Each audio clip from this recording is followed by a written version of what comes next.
Good afternoon. I'm Emma Stewart with Autodesk. Many of you are familiar, and I learned this morning, are users of our products. You may not know it, though. There are 80 different products. AutoCAD is perhaps the most well-known, but we have 79 others that serve the architecture, engineering, construction, transportation, infrastructure, utilities, plant, media and entertainment, and manufacturing sectors. So we keep busy. We're a global firm with a footprint of about 2 million square feet and about 95 offices around the world and about 7,000, 8,000 employees. So we're a Fortune 1000 company, although the name of the company is often not as familiar as the products to many of you. I'm going to take a slightly different tack this afternoon and talk about a 10-step journey. It will make it sound a lot more elegant than it felt going through it, that we've experienced over the past year and a half from the time at which our CEO signed off on an environmental policy and brought in a sustainability team to the time when I feel I can declare with some level of confidence that we are acting as a living laboratory for new innovation around sustainable design.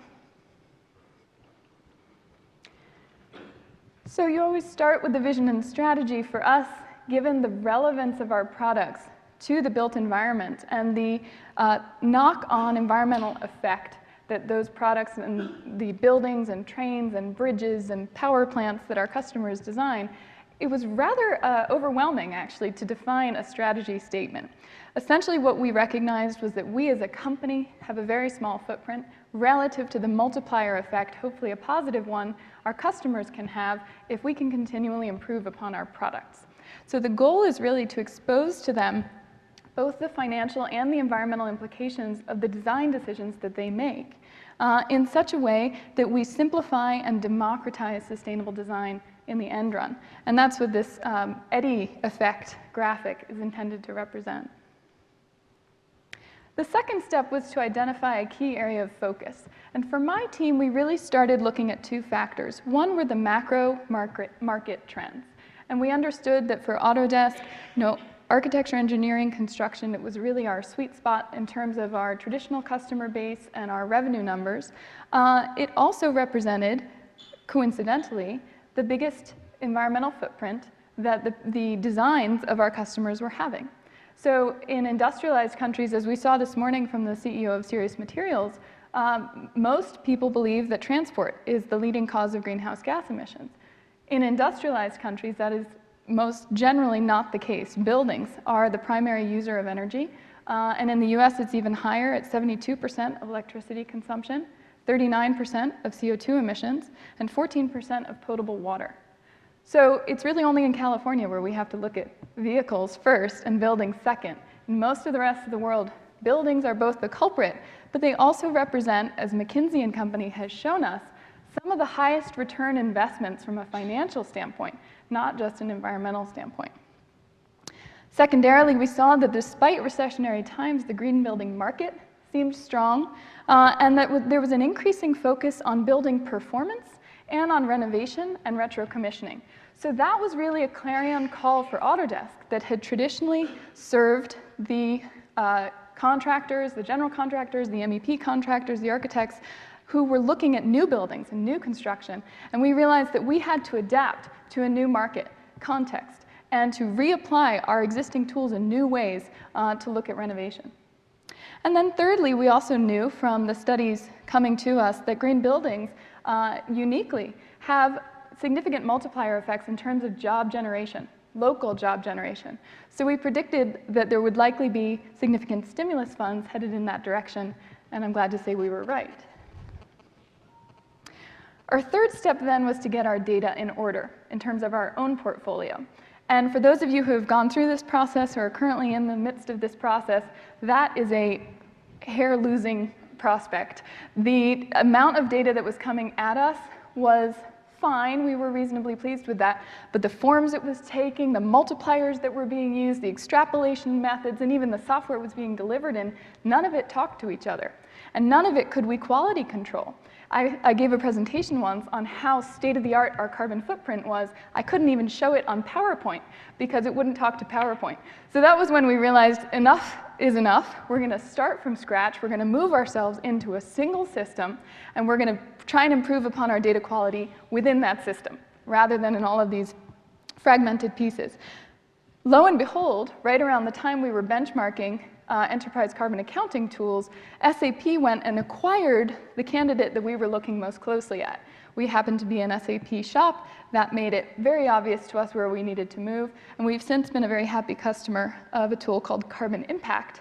And we can now, at the click of a button, send our reports to the EPA Climate Leaders Program, send our reports to the Carbon Disclosure Project, a group of investors who screen us for our carbon risk management. And I can tell you our facilities managers are much happier putting their kilowatt hours into this system than into a whole host of different inputs that we had previously been using. The fourth step was to set a greenhouse gas target or an energy target. And when we looked around at our competitors and our friends in the field, what we discovered was that best practice was really something along the lines of putting your finger in the air. There was a whole host of practices. Some were based upon what would look good in the PR materials. Some were based upon what capital projects were already budgeted, and therefore what energy reductions you thought were likely. And our friends at Cisco actually had a very cunning way of doing it by pricing renewable energy certificates, saying, look how expensive that would be. Wouldn't you much rather invest in energy efficiency?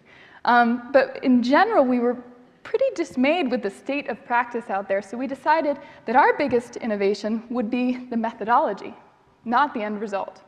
So we immersed ourselves in the science. We memorized the Intergovernmental Panel on Climate Change synthesis reports, and we understood that what was very clear from scientific perspective was that climate stabilization requires an 80 to 85% absolute reduction from industrialized countries by the year 2050 if we want to stay within a 2-degree temperature rise. That was nice. Very elegant. We knew where to head. So we set that as our North Star. We introduced some financial modeling techniques that enabled us to account for volatility, because we're a growing company and there are down years and there are up years. We also introduced some fairness principles that we think reflect our value to the economy and set our portion of the greenhouse gas reductions appropriately. We've made this open source. It's available on our website. You can use the spreadsheet that we used to develop it. And you can see on the right some of the companies that have been testing this. EMC just told me a couple weeks ago that they're going to be adopting it. And both the World Resources Institute and the EPA have been embracing it and sharing it with their corporate members. So we feel like it served its purpose. Fifth, we needed to test our capabilities to actually tackle these emissions. And as you can see in this graph, this is just the past year, we were able to do that on almost all of our emission areas. And Andy nicely laid out the differences between direct and indirect emissions. One of the things we've been very aggressive on is capturing data both from our direct but also very indirect emissions. To give you a sense, we count the CO2 coming out of the back of the plane carrying one of our customers to one of our major sales conferences. So we've been told that we're in the top 5% of the S&P in terms of the rigor with which and the broadness with which we capture this information. And yet, we keep it all under the umbrella of that target. So we're trying to reduce the emissions of our vendors and our vendors' vendors. With the help of telepresence and other virtual collaboration technologies, we were able to cut travel by 50% last year. And we're trying to make that culturally sticky so that our employees continue to use that rather than get back on planes. And we also virtualized some of our major conferences, which had the benefit of reducing CO2 emissions to get them there, but also extended the experience to many of their team members who wouldn't have otherwise come. We encouraged transit, biking, and carpooling, and conducted an energy audit, which I can talk to you about, found was quite enlightening, but we actually feel our technology may be able to enhance it. And then lastly, we retrofit 13 facilities for energy efficiency. We examined our space usage very carefully, and we exited some select facilities. Sixth, we looked at the existing toolbox for rapidly greening existing buildings. And as you can see in this graph, we found a lot of our friends in the space using what we considered high investment in terms of the granularity of results and the complexity of the solution. High investment techniques like energy audits or traditional energy modeling. We also saw a lot of quick ballpark estimates, back of the envelope, maybe a portfolio manager benchmark on the EPA website, all good tools, but we felt that really there was a missing quadrant in that upper right-hand corner. There was a high ROI that was reasonably accurate, but that was quick and cost-effective. So then we looked at our current product portfolio and we said, well, what can we draw from the shelf that might help us inhabit that upper right-hand quadrant? The first was Image Modeler, which is a tool that from 2D images, literally photos, will generate 3D models of a building. The second was Revit, which is our core building information modeling product. There it's traditionally been used for conceptual models, but here we felt we could apply it uniquely to existing buildings. And then the third was a tool we acquired about 2 years ago called Green Building Studio, which evaluates the energy and carbon profile of the building and allows you to tinker with it and see how different measures you might take would affect the rest of the system. So we experimented on ourselves. And we took 6 buildings from 3 different geographies globally, all unique building types. This is our Toronto facility, which houses our research group. And you can see that's actually 3 buildings, but it now makes up 1 property. And with the images on the bottom row that you see there, we were able to build a wireframe model, kick it into Revit, draw a roof, and with a few reference measurements, understand what the window-to-wall ratio was. And then we indicated a few anomalies. Maybe there was an atrium, or maybe there was a big cafeteria. We then integrated that into a Green Building Studio program, which is running on the cloud. And that reported out the energy and cost estimates for that building, the carbon neutral potential, including the photovoltaic, on-site wind, natural ventilation, and we then compared that to our utility bills.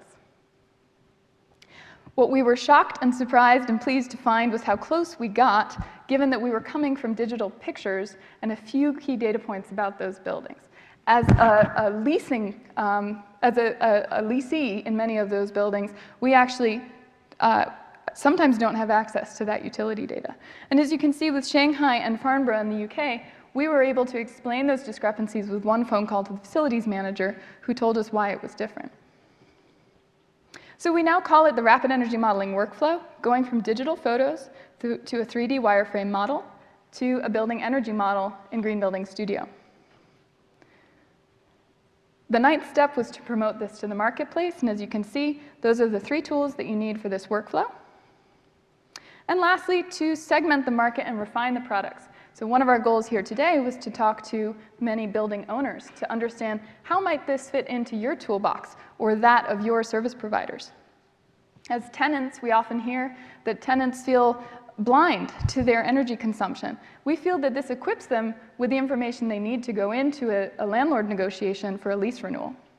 And then lastly, the design team will benefit because they have now a smart building information model of that building that they can build upon and improve for future retrofit potential. So we hope to repeat this by diversifying the set of products that feed this rapid energy modeling workflow. We also have a whole host of other experiments we're testing on our own facilities. Please contact me, or 2 of my colleagues are with me